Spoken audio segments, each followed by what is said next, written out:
اعوذ باللہ من الشیطان اللعین الرجیم بسم اللہ الرحمن الرحیم رب اشرح لی صدری ویسر لی امری واحلل عقدۃ من لسانی یفقہوا قولی۔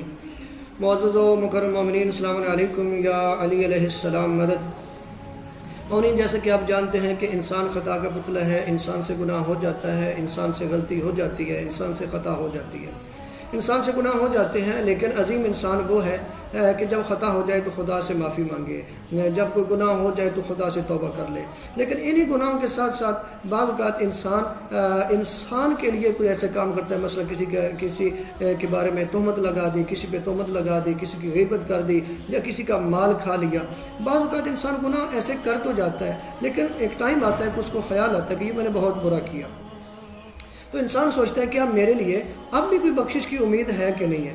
لیکن اس کی پہلی صورت تو یہ ہے کہ جس کا کھایا اس تک پہنچایا جائے، جس کی غیبت کی ہے اس سے بخشوایا جائے، جس پہ تہمت لگائی ہے اس سے معافی مانگی جائے۔ لیکن بعض اوقات ایسا ہوتا ہے کہ جس کی غیبت کی ہوتی ہے، جس پہ تہمت لگائی ہوتی ہے یا جس کا مال کھایا ہوتا ہے، وہ انسان کو بندہ ہی نہیں ملتا۔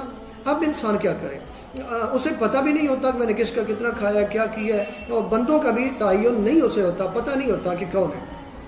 تو کیا ایسا کام جب ہو جائے، جب اس حالت میں بندہ مبتلا ہو، تو کیا کوئی ایسی چیز ہے کہ انسان جو ہے پھر بھی بخشا جائے، اس کی بخشش ہو جائے؟ تو ہاں، ایک ایسی نماز ہے کہ جس نماز کو نماز رد مظالم کہتے ہیں۔ ٹھیک ہے، یہ نماز رد مظالم جو ہے، اس کے بارے میں ملتا ہے کہ جو شخص لوگوں کے مالی و غیر مالی واجب الادا حقوق بخشوانے سے قاصر ہو، تو بشرط قدرت تلافی کا ارادہ رکھتے ہوئے، یعنی اگر وہ چاہتا ہے کہ میں جو ہے نا اس کی تلافی کروں، تو یہ نماز رد مظالم بجا لائے۔ وہ کون سی نماز ہے؟ وہ 4 رکعت نماز ہے اور 2 کر کے وہ پڑھنی ہے۔ اس کا طریقہ کیا ہے کہ پہلی رکعت میں سورہ الحمد کے بعد 25 مرتبہ آپ نے سورہ اخلاص یعنی قل هو اللہ احد پڑھنی ہے۔ دوسری رکعت میں الحمد کے بعد 50 مرتبہ قل هو اللہ احد پڑھنی ہے۔ آگے میں فرماتے ہیں کہ تیسری رکعت میں الحمد کے بعد قل هو اللہ احد 75 دفعہ پڑھنی ہے۔ چوتھی رکعت میں الحمد کے بعد قل هو اللہ احد والی جو سورہ ہے، سورہ اخلاص، یہ 100 مرتبہ پڑھنی ہے۔ اور آگے ہوگا کیا اس سے؟ نبی اعظم صلی اللہ علیہ وآلہ وسلم کا فرمان ہے، اس نماز کی وجہ سے اللہ روز قیامت مطالبہ کرنے والوں کو راضی فرمائے گا، یعنی آپ نے جن کے حقوق ادا کرنے تھے، پروردگار اگر وہ مانگیں گے تو پروردگار ان کو راضی فرمائے گا۔ اس نماز کی یہ برکت ہے۔